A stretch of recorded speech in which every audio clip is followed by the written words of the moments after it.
Imagina que te levantas con hambre, vas directo a la cocina y no hay cocina. No hay nevera, no hay fogones, no hay fregadero. Hay una hoguera en el suelo del salón y una olla colgando de un gancho, rodeada de humo. Bienvenidos a la prehistoria de la cocina.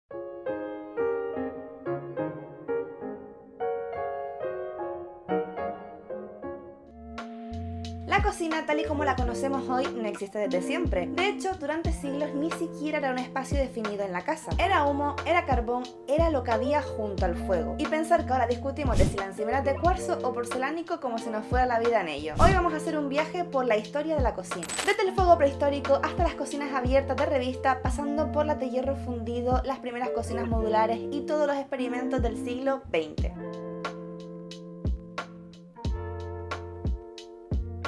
La primera cocina era el fuego, así, sin más. El fuego que mantenías encendido en una cueva y sobre el que calentabas lo que hubiera. Carne, raíces, sopa de mamut, si hubiera suerte. Cocinar era cuestión de supervivencia, pero también de convivencia.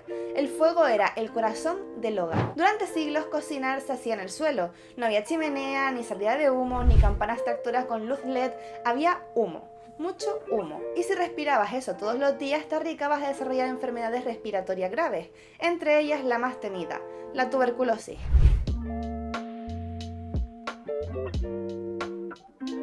No fue hasta el siglo XVII cuando la cocina empezó a definirse como una habitación en sí misma. Por eso dependía muchísimo de tu nivel económico. Si eras pobre, seguías cocinando donde podías, en un rincón de la casa, sobre un brasero, en un hueco de la pared, pero si eras rico o pertenecías a la nobleza, entonces sí.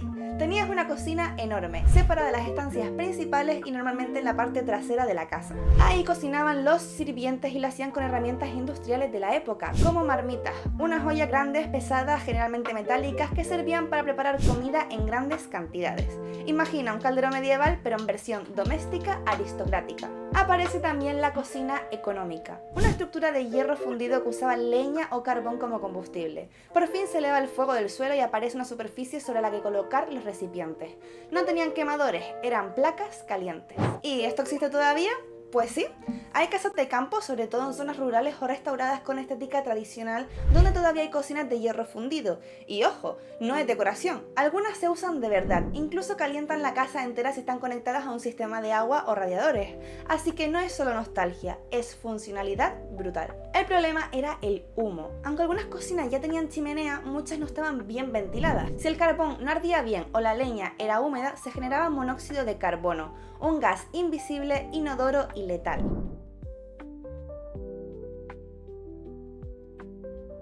Con la revolución industrial llegaron las primeras grandes transformaciones en la cocina. Aparecen los hornos de gas, los primeros frigoríficos que eran literalmente cajas de madera o metal con un gran bloque de hielo dentro. Y sobre todo los primeros muebles de cocina producidos en serie. Y aquí entra en juego un personaje clave, Margaret Schütte-Lihotzky, una arquitecta austriaca que en 1926 diseña la cocina de Frankfurt. Y sí, era mujer, lo cual en su época era casi un milagro. Este diseño fue revolucionario.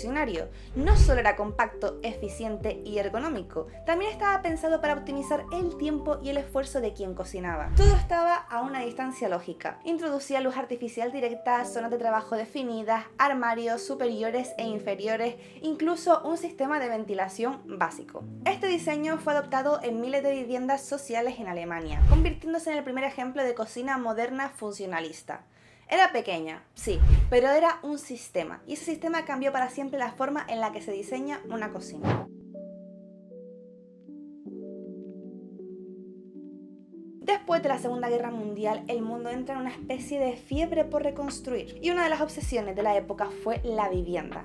Millones de familiares se instalan en nuevas urbanizaciones, muchas veces construidas en tiempo récord, con planos repetidos y soluciones arquitectónicas estandarizadas. Y claro, si todas las casas eran parecidas, las cocinas también lo serían. Y en este contexto aparece un cambio importantísimo. Se empieza a diseñar para una usuaria concreta, la ama de casa. Y esto no es algo anecdótico. doméstico. Las revistas, los catálogos, los anuncios de electrodomésticos, todo está dirigido a ella, a la mujer que se queda en casa, que cuida, que cocina, que mantiene todo limpio y organizado. Y el diseño de la cocina empieza a responder a esas necesidades. Nace la idea de la cocina como un espacio funcional y eficiente, casi como una cadena de montaje. Todo debía estar cerca: el fregadero, la nevera, la zona de cocción. Menos paso, menos esfuerzos. El diseño se vuelve ergonómico sin saber que esa palabra se pondría de moda décadas más tarde. Empiezan a fabricarse muebles metálicos esmaltados, fáciles de limpiar, resistentes y baratos, pero también muy fríos al tacto, y por eso se pintaban con colores pastel: un azul cielo, rosa empolvado, verde menta. Todo esto para suavizar un poco esa sensación industrial. Las encimeras empiezan a cubrirse con formica, que era lo más moderno del momento, una lámina plástica dura, brillante, con dibujos que imitaban materiales más caros como el mármol o la piedra, y que lo aguantaba casi todo: calor, golpes, agua y sobre todo el paso del tiempo. La formica además permite introducir color y estampado. Se volvía decorativa sin dejar de ser práctica. Era literalmente el símbolo de la cocina moderna. Lo podías ver en catálogos americanos, pero también en pisos europeos.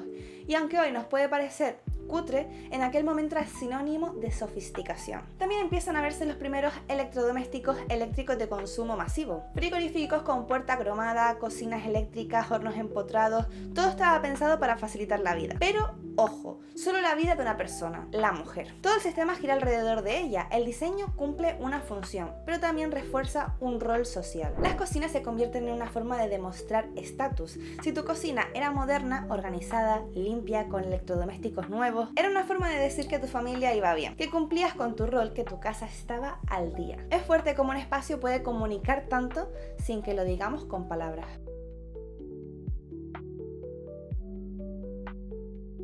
Con la llegada de los años 80 y 90 todo cambia otra vez.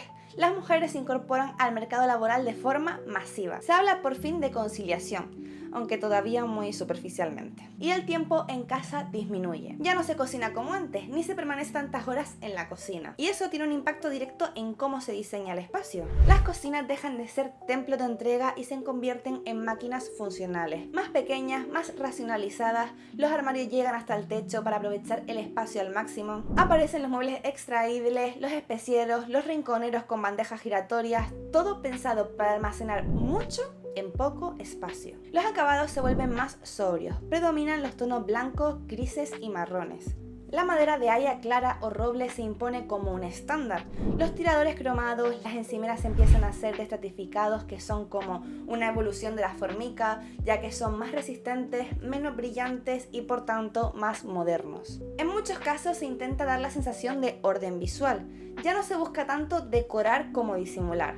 Aparecen los electrodomésticos empotrados, los muebles panelados que esconden el frigorífico o el lavavajillas, las campanas extractoras de líneas horizontales que pasan casi desapercibidas. También se introduce mucho más el acero inoxidable, tanto en fregaderos como en algunos electrodomésticos, y eso da un aire más profesional, como si cocinar fuera ya algo técnico, de precisión, más que una actividad amorosa o creativa. Es también en esta época donde se populariza el microondas y cambia por completo el ritmo de las cocinas, porque ya no cocinas desde cero, ahora calientas, y eso transforma los hábitos, los tiempos y también la arquitectura del espacio. La cocina se convierte en un lugar para entrar, preparar algo rápido y salir. No es un espacio social ni un punto de encuentro, es un engranaje más de una casa que empieza a funcionar con horarios más rígidos y vidas más aceleradas.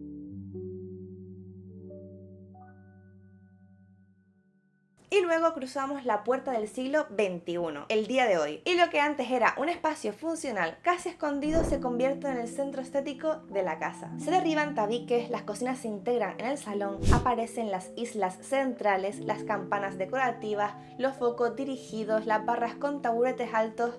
Es que cocinar ahora se hace a la vista. Todo está pensado para que sea compartido. Y no solo con la gente que vive contigo, sino también con tus seguidores en redes sociales. El diseño ya no es solo una herramienta, es parte del relato de quién eres. Aparecen materiales de todo tipo, encimeras de cuarzo compacto como el Silestone o Compact, que son resistentes, antibacterianos y vienen en miles de colores. O encimeras de porcelánico que soportan altas temperaturas y tienen una estética muy limpia y muy minimalista. También vuelve el interés por la piedra natural, mármoles, granitos, incluso ónices retroiluminados, pero desde otro lugar, mucho más decorativo, más tipo showroom. La madera vuelve con fuerza, pero esta vez en tonos más oscuros, como el nogal o el roble ahumado. Se combina con lacados mate, con tiradores integrados o uñeros, con vitrinas retroiluminadas, con estanterías abiertas de diseño. Todo busca un equilibrio entre lo funcional y lo estético. Lo que antes era solo práctico, ahora también tiene que emocionar. También hay una vuelta a la cocina como experiencia. No cocinas porque tengas que hacerlo, cocinas porque te gusta, porque es parte de tu identidad. Cocinar se vuelve terapéutico, creativo y social. Ya no es raro que tengas una vinoteca, una máquina de café profesional, una de show cooking o incluso un carrito de cócteles al lado del horno. Y por supuesto la tecnología se mete de lleno. Hornos inteligentes, placas de inducción con extracción integrada, iluminación LED regulable, grifos que dispensan agua filtrada o hirviendo al instante, sistemas de domótica que activan todo desde el móvil. Es que hoy la cocina no es solo para cocinar, es una oficina improvisada, una sala de reuniones, un fondo para grabar vídeos, un lugar donde enseñar tu gusto. Y eso cambia completamente la forma de pensarla, de diseñarla y sobre todo de vivirla.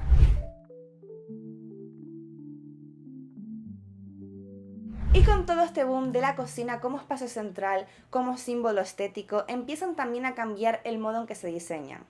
No solo desde lo funcional o lo decorativo, sino desde lo arquitectónico. Aparecen proyectos firmados por estudios de diseño, por interioristas reconocidos, por arquitectos que plantean cocinas como si fueran piezas escultóricas dentro de la vivienda. Empieza a hablarse de cocinas de autor, donde cada detalle está pensado, desde el material de los tiradores hasta la textura del pavimento. No se trata solo de poner una encimera bonita o una lámpara de diseño, sino se trata de integrar la cocina en el lenguaje global del proyecto. En estos casos la cocina se mimetiza con el resto del espacio o, al contrario, rompe con todo para convertirse en el foco. Vemos las cocinas completamente negras, de piedra volcánica, con muebles en acabados mate antihuellas que no reflejan ni una gota de luz. O cocinas completamente blancas, minimalistas, sin un solo tirador a la vista, con líneas que se pierden entre el pavimento y el techo. También hay una tendencia a dejarla expuesta, como si no hubiera nada que esconder. Ya no se oculta el cubo de basura o la vajilla, ahora se expone una batería de cocina preciosa, una colección de botellas de aceite en botecitos de cerámica, una tabla de cortar en mármol. Todo se elige con intención, porque todo comunica. Y no se trata solo de cocinas caras, hay estudios que hacen proyectos preciosos usando cualquier plataforma de venta de muebles, pero con encimeras de microcemento o tiradores en latón envejecido. Es decir, el diseño no depende del precio, sino de la mirada.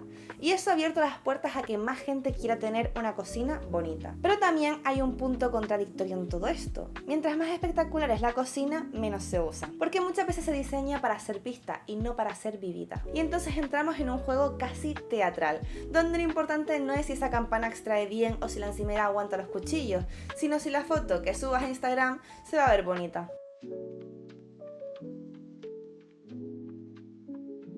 Y aquí es donde quería llegar, porque en medio de todas estas transformaciones, desde el humo de la cocina de carbón hasta los grifos que se activan con sensor, hay algo que no ha cambiado: la carga emocional que tienen las cocinas. Podemos hablar de materiales, de distribución, de estética, de tecnología, pero hay algo que atraviesa todos esos conceptos: la memoria. Por eso el diseño de cocinas no va solo de materiales ni de estética, va de cómo habitamos, de qué necesitamos. Así que si estás pensando en renovar tu cocina, empieza por ahí. Pregúntate, ¿qué necesitas tú? ¿Qué quieres que pase en tu cocina? Porque puedes elegir una encimera bonita, sí, pero también puedes diseñar tu vida y tu cocina puede ser el principio. Y si necesitas ayuda para eso, ya sabes dónde encontrarme. Sígueme en mis redes sociales y si te apetece contarme tu historia o pedirme ayuda con tu espacio, escríbeme a mi correo. Gracias por estar aquí y por haber visto el vídeo. Nos vemos en el siguiente aquí en Neka Deco.